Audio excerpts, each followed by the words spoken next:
The famous scientist Einstein said a world-famous quote, "Imagination is much more powerful than knowledge.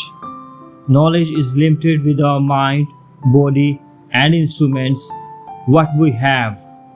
But with imagination, we can know beyond our limits." But before getting further, firstly I would like to talk about how we can imagine for going beyond our limits. Imagination doesn't mean that we can think of anything meaningless, but it means we should concentrate beyond our limits, beyond our current knowledge and information. There is only one way to do this. If our mind is fully silent, fully present, and full of concentration and consciousness, only then we can know what we cannot. Let's start with an example for better understanding. A few centuries back, humans believed that Earth was flat. Then some scientists showed that it is of round shape. But can people at that time prove without any knowledge and information that Earth is round?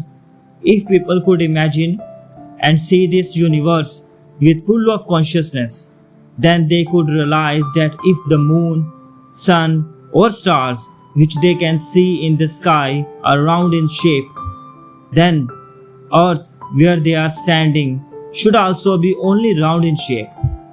Further, in another example, if humans or animals who are living are full of consciousness, then certainly it is a waste of time to prove that plants who are living too should be full of consciousness. They should have stress, happy like emotions too. And just recently scientists proved this too.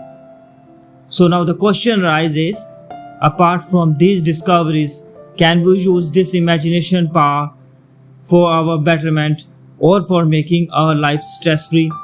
We all know we as individual body is not single living being, but our body consists of many microbes, bacteria, fungi, cells, DNA, atoms, and many more.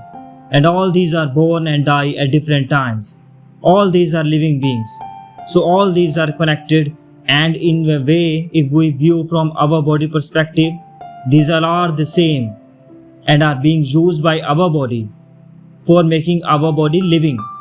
In the same way, we, each of us, are not single living beings but are connected. For cells inside our body, each has their own identity, but for us, they are nothing but just a part of higher body, that is, us. Similarly, each of us, including animals or plants, are not individual beings, but are just a part of higher being. And this process continues and continues on more and more higher bodies and ends at supreme higher consciousness. This is how we are the supreme consciousness too. So if you remember all these facts and experience this, then you can never be sad in your life. Your life will become instantly easy. You will stop comparing yourself with others. You will stop running the race of life, but in place, start living it and experiencing it.